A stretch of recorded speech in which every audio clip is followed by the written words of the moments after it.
Hi, it's Josh Ibarra, and this is my presentation for Module 5 for AEP 858, Continuous Improvement.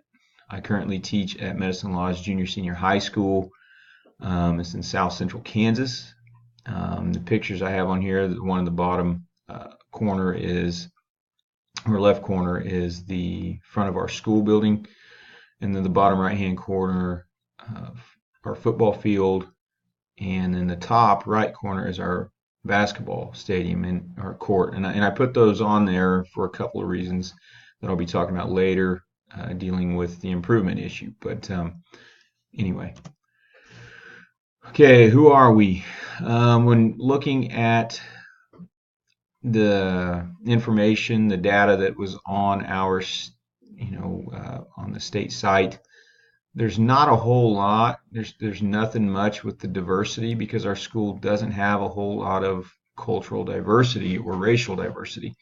We are predominantly Caucasian or white. We have a few African American students, and I think we have 3 total in the junior high school, and then we have a few Hispanic students, maybe 6 or 7 total. So um, that's a very low number, but none of that data is on that site. It doesn't really have that data at all. So when breaking it down, male and female is about the only way I could, or the only information I could find. Couldn't find much on the free and reduced lunches as well. But you can see our numbers have shifted dramatically since 2016. 2016 we were predominantly male, and then all of a sudden between 2016 and 2018, those numbers have changed quite a bit. So, and it really, we're still hovering around the 50-50. We're 52%, close to 53% female, and 47% male. Why this is going on, I don't know. We are, who knows? It's just how it is. I know that since I am a coach, I coach football and boys basketball. I know that that has kind of been the case, but really, looking back, going to 2016, that senior class, I had a large group of boys, my 7 or 8 boys that were active in sports. 2017, I didn't. I had, I think, 1 to 2 seniors that year. And then looking at 2018, this is where it gets, yeah, we increased from 2017 because I had probably about 6, 6 or 7. And then I would be curious with 2019 because we only have 2 to 3 seniors that are out. And part of that is one kid has cancer, another one moved away, but the numbers obviously coincide with our percentages. Looking back on Module 3, I talked about our ACT scores, and this graph shows that, and we are currently working on this with test prep, and I think I mentioned that in Module 3 as well on my table, but you can see our district average has always been below the state average. Now, when I got here in 2011, 2012, we had a number of kids that were testing in the upper 20s, low 30s, and in that particular senior class, 2012 senior class. 2013, we probably had maybe a few that were in that range or up in that area.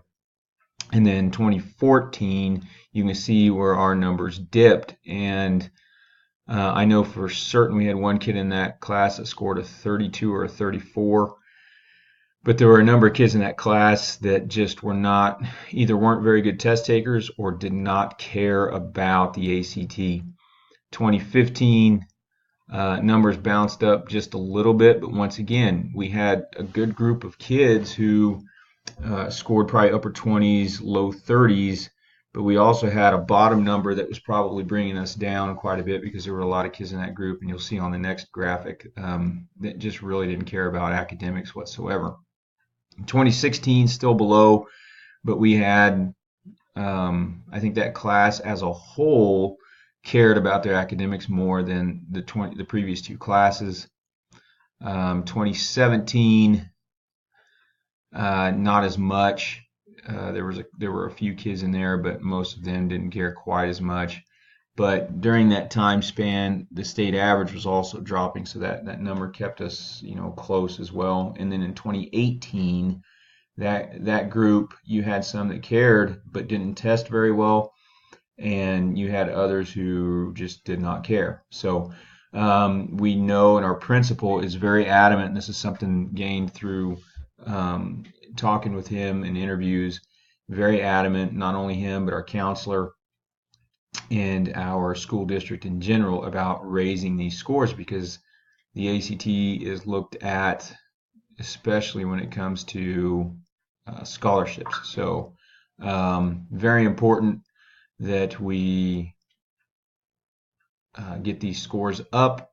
I'm not a huge fan of the ACT, but if this is the way of the world, then we have to do what's best for our kids. And we are currently, doing ACT prep and practice tests and doing what we can to get their numbers up. Okay, this graph here talks about our graduation rates and success averages, and it stops in 2016.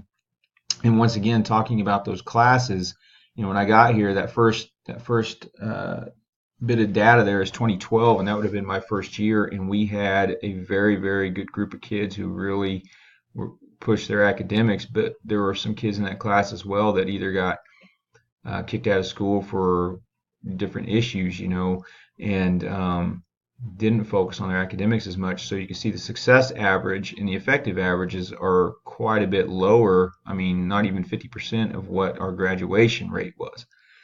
That following year, graduation rate dipped quite a bit. And honestly, I have no idea why that is.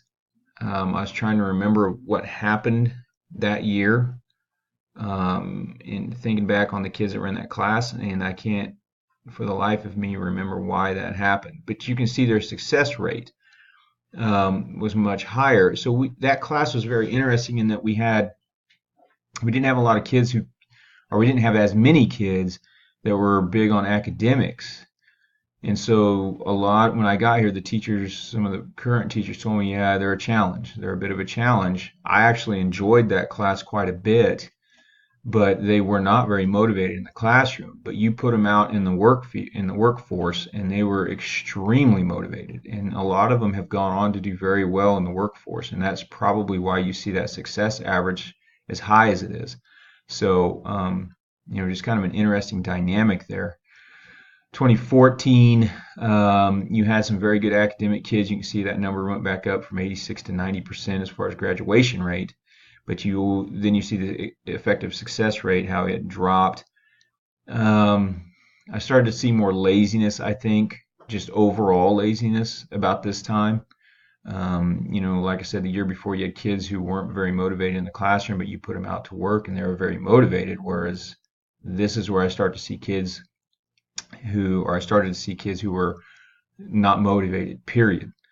And you see that really bad in 2015. We had a very high graduation rate, and there's a lot of great kids in that class that went on and either went to college or tech schools or two-year colleges or went out and got jobs. But there were also quite a few of them that did nothing, and that's unfortunate.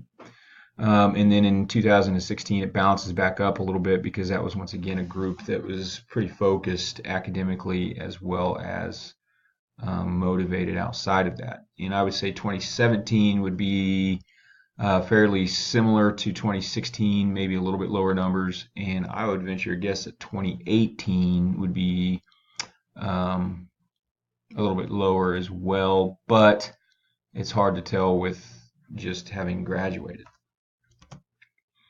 So where do we want to be? We have growing class sizes. Right now, for about the past 10 years, our numbers have dropped at the high school. We've gone from classes of, before I got here 10 to 15 years ago, there were classes of 70, 80 kids. Now we are down here recently to between 25 and 30 students the last couple of classes. Um, and we're starting to go up. Our seventh grade class currently has, I think, 45 to 48 kids, and the eighth grade class is up in the 30s, ninth grade class 30s, sophomore class I think is low 30s, junior class is upper 30s to low 40s. So our class sizes are going up, and because of that, we are looking at a bond issue. And here are some of the reasons why. Classroom space, we're going to need it. They're talking about potentially moving the sixth grade up here and having sixth, seventh, and eighth grade, as well as ninth, 10th, 11th, and 12th. Right now, we are currently 7 through 12 in this building.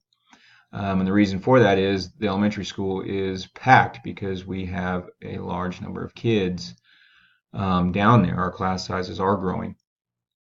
And so we would need more classroom space up here if we were going to do that. We also need another gym. We need more gym space due to the fact that we have junior high and high school in one building now. Our former middle school is no longer really functional. The gym, we can use it, but it's not very good. And we also need locker room space up here at the high school for games and different things.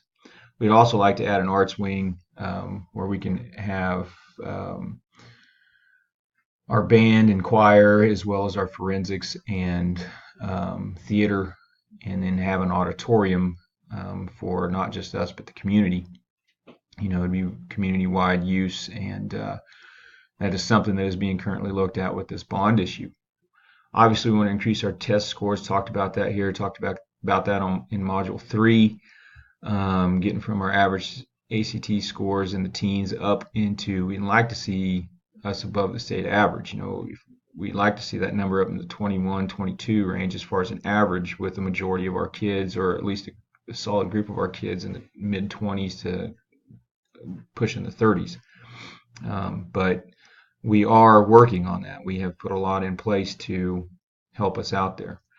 Community and board awareness, you know, we want them to be active in what we are doing and know what's going on. We want to invite them in as much as possible, and we have done that.